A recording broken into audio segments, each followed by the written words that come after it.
Le tireur est celui qui va émettre une lettre promettant le transfert ultérieur d'une certaine valeur alors inscrite. Originellement, cette valeur prend la forme de métaux précieux, le plus communément l'or ou l'argent.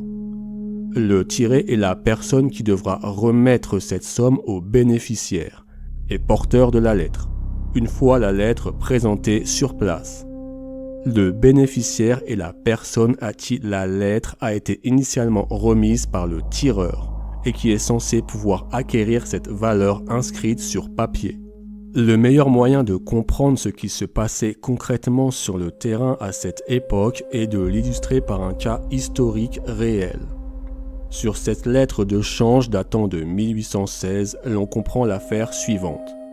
Établi au Canada à Miramichi, un port fluvial majeur à cette époque, le petit-fils d'un riche homme d'affaires a émis une lettre de change en tant que tireur, en nommant son grand-père comme Tiré. Son grand-père, quant à lui, étant établi à Glasgow, en Écosse. Dans le cadre d'un échange commercial, la lettre de change fut alors remise par le petit-fils de l'homme d'affaires à un marchand établi en Amérique du Sud, qui en devint le bénéficiaire. Dans la mesure où la lettre de change doit être présentée en un lieu précis par le bénéficiaire, cela signifie que le marchand d'Amérique du Sud devait alors se rendre à Glasgow, en Écosse, pour se voir remettre l'argent qui lui était dû par le tiré, le grand-père et riche homme d'affaires. Il était alors peu probable que le marchand sud-américain eût initié un tel voyage jusqu'en Écosse.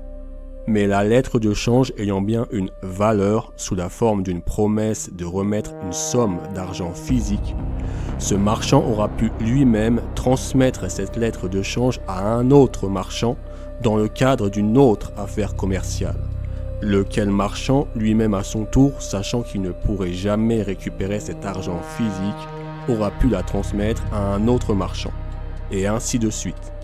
Cet instrument de nature négociable étant une lettre au porteur, pouvant se transmettre indéfiniment. Ici se dessine nettement la fonction de la monnaie papier telle que nous la connaissons aujourd'hui. Nous voyons qu'un instrument commercial sous forme papier est mis en circulation et que sa valeur reposait uniquement sur la promesse de remettre une certaine somme sous forme physique. Tout comme la lettre de change au porteur, les billets de banque circulent de main en main, sans que personne ne se soucie de savoir à quoi cette somme inscrite est réellement adossée.